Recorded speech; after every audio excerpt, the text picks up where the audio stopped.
Have you ever wondered what goes on inside an anthill? It's not just a chaotic mound of dirt, it's a bustling, highly organized nursery. Today, we're diving deep into the hidden world of ant childcare, and trust me, it's more fascinating than you can imagine.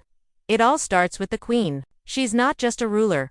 She's the mother of the entire colony, laying hundreds, sometimes thousands, of tiny eggs every single day. But she doesn't raise them alone. That's where the worker ants, the dedicated nannies of the colony, come in. Once the queen lays the eggs, these workers carefully pick them up with their delicate mandibles and transport them to special nursery chambers deep within the nest. These chambers are like perfectly controlled incubators. The workers constantly move the eggs around, seeking out the perfect temperature and humidity to ensure they develop properly. It's a 24/7 job, and they are masters of climate control. After a few weeks, these eggs hatch into tiny, legless larvae. Now, the real feeding frenzy begins. The larvae are completely helpless and incredibly hungry. They can't move or feed themselves, so they rely entirely on their caregivers. The worker ants forage for food outside the nest, bring it back, and then feed the larvae through a process called trophallaxis. It's basically a mouth-to-mouth transfer of pre-digested, liquid food. Think of it as an ant-sized baby food delivery service, ensuring each larva gets the precise nutrients it needs to grow. As the larvae grow, they molt several times, shedding their skin like a growing child outgrowing their clothes. The worker ants are there for every step, meticulously cleaning the larvae to prevent fungal infections and keeping the nursery spotless. Hygiene is paramount in these crowded quarters to ensure the health of the next generation. Once a larva has eaten enough and grown to its full size, it enters the next stage, the pupa. Some species spin a silk cocoon around themselves for protection, looking like a tiny white or tan bundle, while others remain exposed. In this stage, they don't eat or move.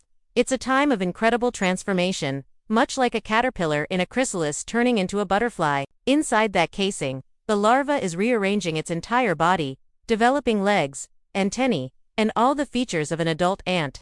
Even during this seemingly dormant stage, the nannies are still hard at work.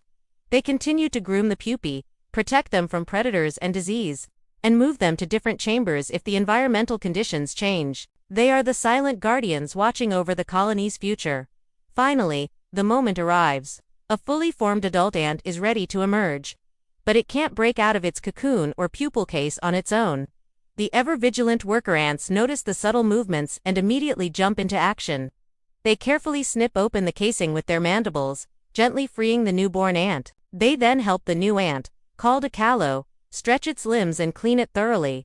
These newborns are pale and soft, and it takes a few hours for their exoskeletons to harden and darken.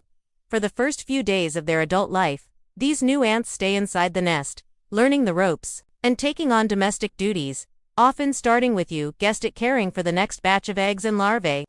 They learn the colony's unique chemical scent, and are fully integrated into the superorganism.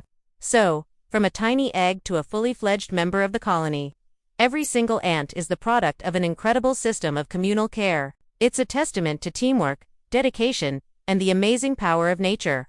The next time you see an ant, remember the bustling, loving nursery working tirelessly beneath your feet. Thanks for joining us on this amazing journey into the world of ants.